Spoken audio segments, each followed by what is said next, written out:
राधे राधे।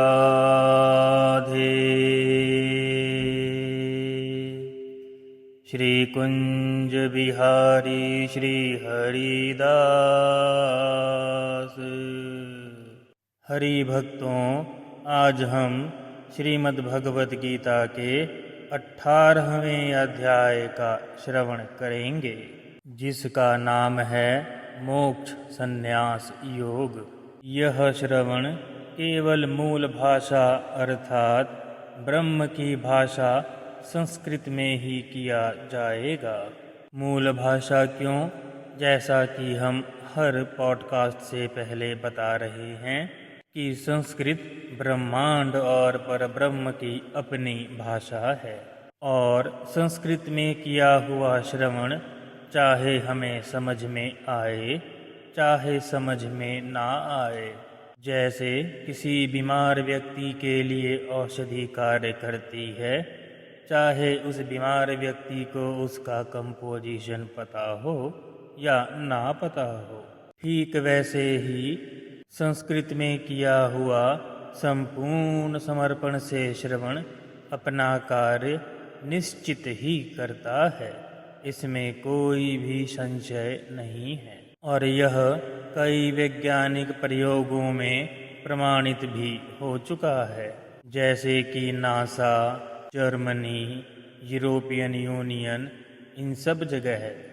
नासा में गायत्री मंत्र के संस्कृत उच्चारण और इसके पश्चात अन्य भाषाओं में उसका अनुवाद का श्रवण मनुष्यों को करवाया गया, और यह पाया गया कि जिन्होंने संस्कृत में श्रवण किया था उनके ऊपर अन्य भाषाओं से कई गुना अधिक सकारात्मक प्रभाव पड़ा, और उन्होंने जो ग्रहण किया वह ब्रह्मांड की, जिसे हम क्वांटम वेव्स या कॉस्मिक वेव्स भी कहते हैं, उससे जुड़ गए, और ब्रह्मांड की ऊर्जा से जुड़ने के कारण उनके शरीर पे अत्यधिक सकारात्मक प्रभाव पड़े।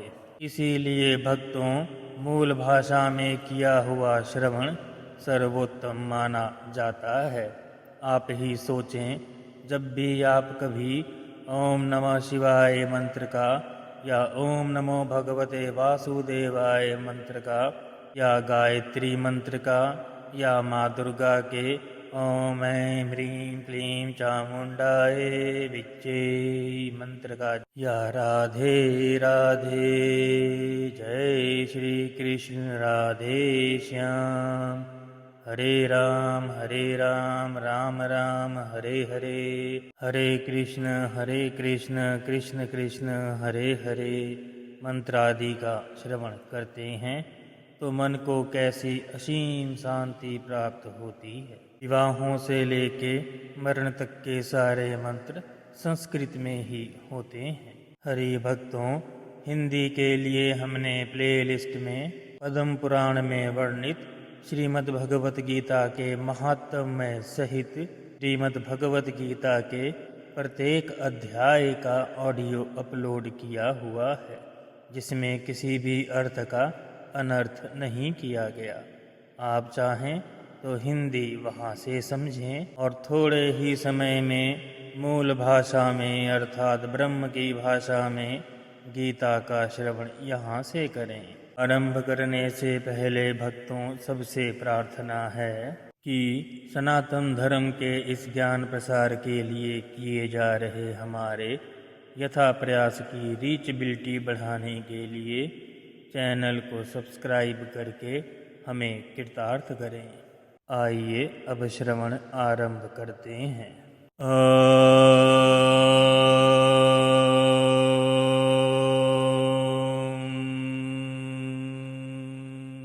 श्री परमात्मने नमः। अथ अष्टादशोऽध्यायः।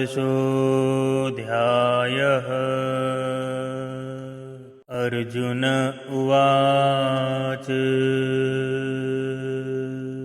सन्न्यासय महाबाहो तत्त्वमिच्छामि वेदितुम् त्यागस्य च ऋषिकेश पृथक् केशिनिषूदन। श्रीभगवानुवाच काम्यानां कर्मणां न्यासं सन्न्यासं कवयो विदुः सर्वकर्म फलत्यागं प्राहुस्त्यागं विचक्षणाः। त्याजयं दोषवद्दित्यगे कर्म प्राहुर्मिनीषणः। यज्ञदान तपः कर्म नात्याज्यमिति चापरे। निश्चयं शृणु मे तत्र त्यागे भरतसत्तम। त्यागो हि पुरुषव्याघ्र त्रिविधः स्म प्रकीर्तितः। यज्ञदान तपः कर्म न त्याज्यं कार्यमेव तत्। यज्ञो दानं तपश्चैव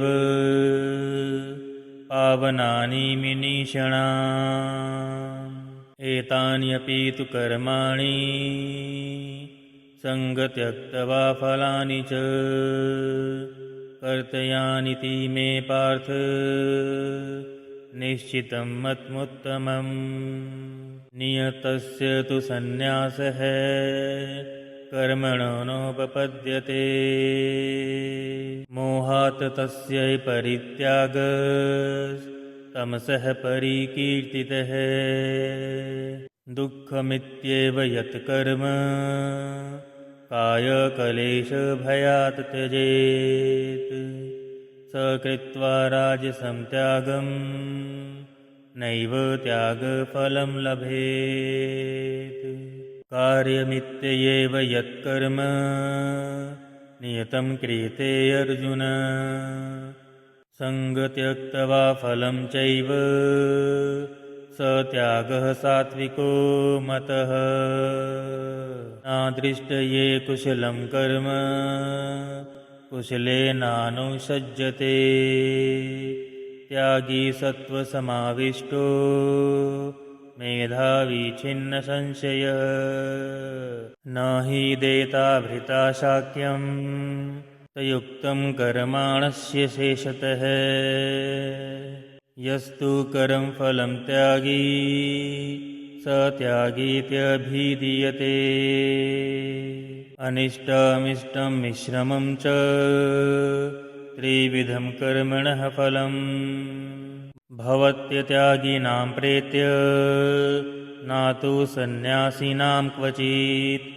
पञ्चेतानि महाबाहो कारणानि निबोध मे। सांख्ये कृतान्ते प्रोक्तानि सिद्धये सर्वकर्मणाम्। अधिष्ठानं तथा कर्ता करणं च पृथग्विधम्। विविधाश्च पृथक् चेष्टा दैवं चैवात्र पञ्चमम्। शरीरवाङ्मनोभिर्यत् कर्म परभते नरः। न्याय्यं वा विपरीतं वा पञ्चैते तस्य हेवतः। तत्रैवं सति कर्तारमात्मनं केवलं तु यः पश्यत्यकृतबुद्धित्वान् न स पश्यति दुर्मतिः। यस्य नाहङ्कृतो भावो बुद्धिर्यस्य न लिप्यते। हत्वापि स इमाल्लोकान् न हन्ति न निबध्यते। ज्ञानं ज्ञेयपरिज्ञाता त्रिविधा कर्मचोदना। करणं कर्म कर्तेति त्रिविधः कर्मसङ्ग्रहः। ज्ञानकर्म च कर्ता च त्रिधैव गुणभेदतः। प्रोच्यते गुणसङ्ख्याने यथा वच्छृणुतान्यपि। सर्वभूतेषु यैनैकं भवमव्ययमिच्छते। अविभक्तं विभक्तेषु तज्ज्ञानं वृद्धि सात्विकम् पृथक्कत्वेन तु यज्ञानं नानाभावान् पृथग्विधान् वेत्ति सर्वेषु भूतेषु तज्ज्ञानं वृद्धि राजसम् यत्तु कृत्सन् वेदस्मिन् कार्ये सक्तमहेतुकम् अतत्त्वार्थवदलपं च तत्तामसमुद्यहितम् नित्यं सङ्गरहितमरागद्वेषतः कृतम् अफलप्रेपुसुना कर्म यत् तत्सात्विकमुच्यते यत्तु कामेपसुना कर्म साहङ्गकारेण वा पुनः क्रियते बहुलायासं तद्राजसमुदाहृतम् अनुबन्धनं क्षयं हिंसा मनवेच्छय च पौरुषम् मोहादारभ्यते कर्म यत् तत्तामसमुच्यते मुक्तसङ्गो नहं वादी धृत्युत्साहसंविन्तः सिद्धया सिद्ध्योर्निर्विकारः कर्ता सात्विक उच्यते त्यागी कर्मफलं प्रेप्सुर्लब्धो हिंसात्मको शुचिः हर्षशोकाविन्तः कर्ता राजसः परिकीर्तितः अयुक्तः प्राकृतः स्तम्भः शठो नैष्कृतिकोलसः विषादी दीर्घसूत्री च कर्ता तामस उच्यते बुद्धेर्भेदं धृतेश चैव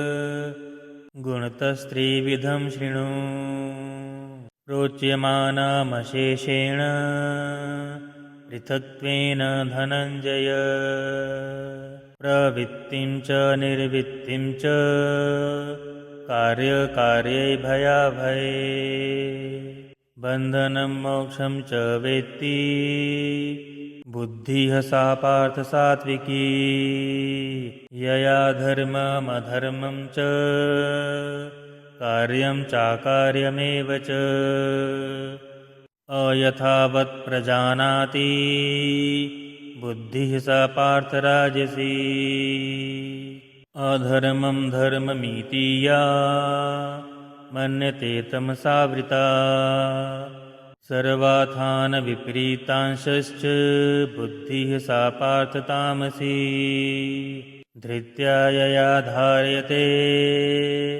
मनः प्राणेन्द्रियक्रियाः योगेनाव्यभिचारिण्या धृतिः सा पार्थ सात्विकी यया तु धर्मकर्मार्थान् धृत्या धार्यते अर्जुन प्रसंगेन फलाकांक्षी धृतिः सा पार्थ राजसी यया स्वप्नं भयं शोकं विषादं मदमेव च न विमुच्यति दुर्मेधा धृतिः सा पार्थ तामसी सुखं त्वदानीं त्रिविधं शृणु मे भरतशर्व अभ्यासादरमते यत्र दुःखान्तं च निगच्छति तत्तग्रे विस्मेव परिणामे मृतोपमम् तत्सुखं सात्विकं प्रोक्तमात्मं बुद्धिप्रसादजम् विषयेन्द्रियसंयोगात् यत्तग्रे मृतोपमम् परिणामे विस्मेव तत्सुखं राजसस्मृतम् यद्दग्रे चानुबन्धे च सुखं मोहन्मात्मनः निद्रालस्य परमोद्धतं तत्तामसमुदाहृतम् न तत्स्ति पृथ्वीव्यां वा दिवि देवेषु वा पुनः सत्वं प्रकृतिजैर्मुक्तं ये देभिः स्यात् त्रिभिर्गुणैः ब्राह्मणक्षत्रियविषां शूद्राणां च परन्तप कर्माणि प्रविभक्तानि स्वभावप्रभवैर्गुणैः शमोदमस्तपः शौचं शान्तिराजरवमेव च ज्ञानं विज्ञानमास्तिक्यं ब्रह्मकर्म स्वभावजं शौर्यं तेजो धृतिर्दाक्ष्यं युद्धे चाप्यपलायनं दानमीश्वरभावश्च छात्रं कर्म स्वभावजं कृषिगौरक्ष्यवाणिज्यं वैश्यकर्म स्वभावजं परिचार्यतमकं कर्म शूद्रस्यापि स्वभावजं स्वे स्वे कर्म यतिभिरतः संसिद्धि लभते नरः स्वकर्मनिरतः सिद्धिं यथा विन्दति तीक्ष्णो यत्तः प्रवृत्तिर्भूतानां येन सर्वमिदं तमम् सर्वकर्मातमभ्यचर्य सिद्धिं विदन्ति मानवः श्रेयान् स्वधर्मो विगुणः परधर्मात्वसनुष्ठितात् स्वभावनियतं कर्म कुर्वान् नाप्नोति किल्बिषम् सहजं कर्म कौन्तेय सदोषमपि न त्यज्येत् सर्वारम्भा हि दोषेण धूमेनाग्निरिवावृताः असक्तबुद्धिः सर्वत्र जितात्मा विगतसप्रियः नैष्कर्म्य सिद्धिं परमां सन्न्यासेनाधिगच्छति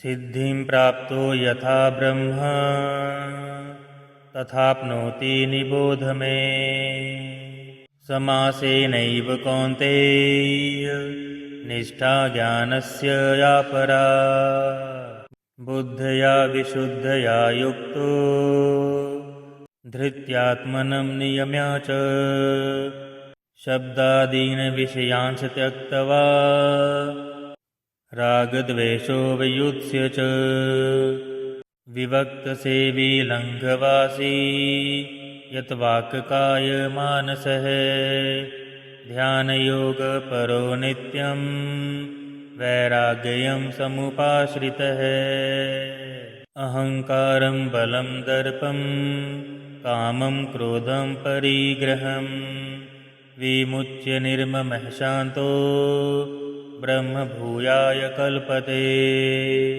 ब्रह्मभूतः प्रसन्नात्मा न शोचति न काङ्क्षति समः सर्वेषु भूतेषु मद्भक्तिं लभते पराम् भक्त्या मामभिजानाति यावान् यश्चास्मि तत्त्वतः ततो मा तत्त्वो ज्ञात्वा विशते तदन्तरम् सर्वकर्माण्यपि सदा कुर्वाणो मद्व्यापाश्रयः मत्प्रसादादवाप्नोति शाश्वतं पदमव्ययम् चेतसा सर्वकर्माणि मयि सन्नस्य मत्परः बुद्धियोगमुपाश्रित्य मच्चित्तः सततं भव मच्चित्तः सर्वदुर्गाणि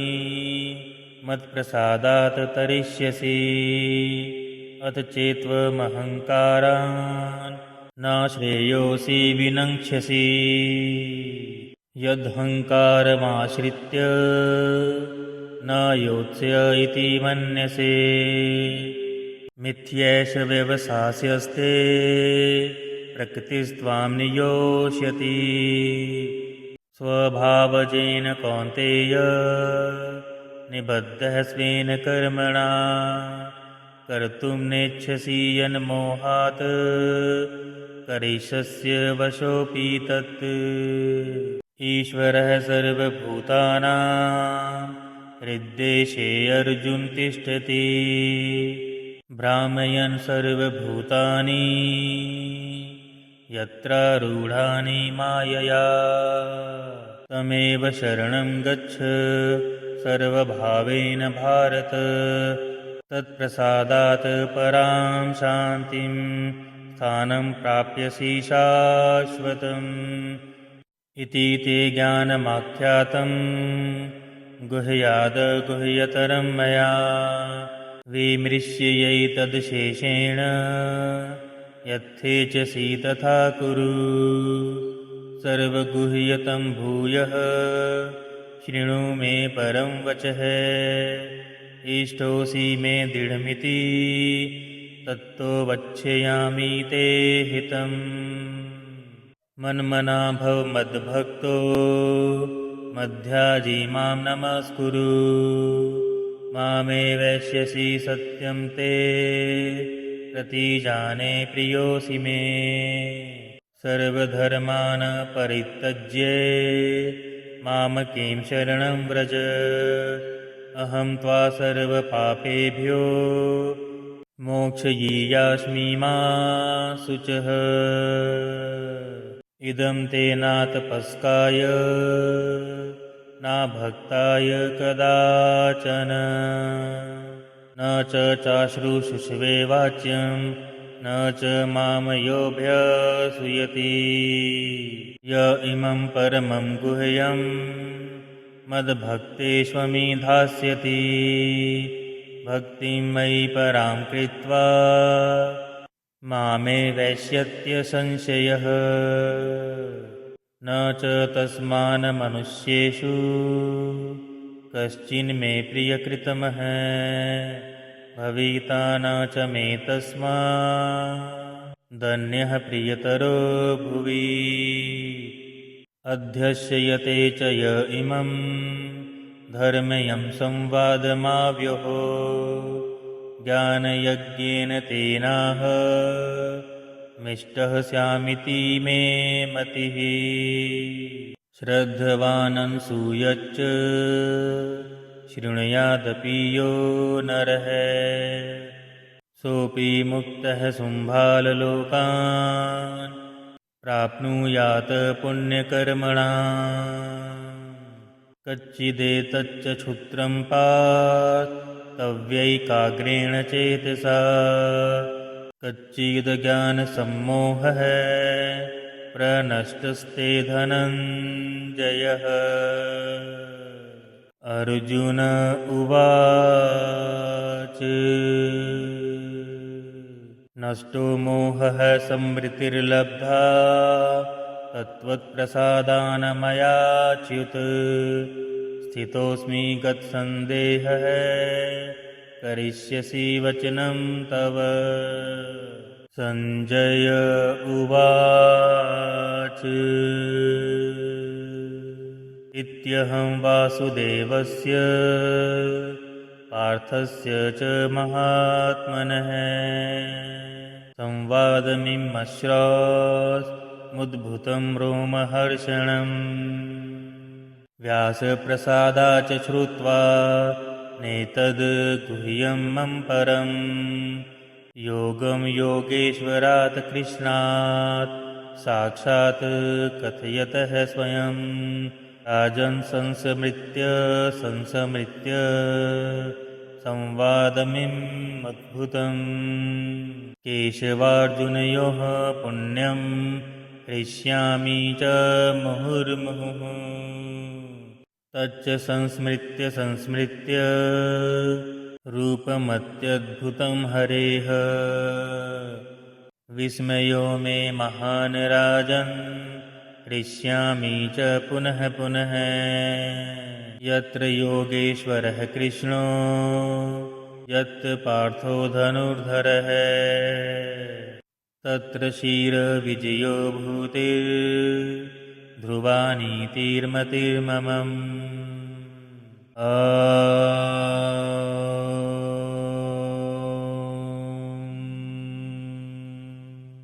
तत्सदिति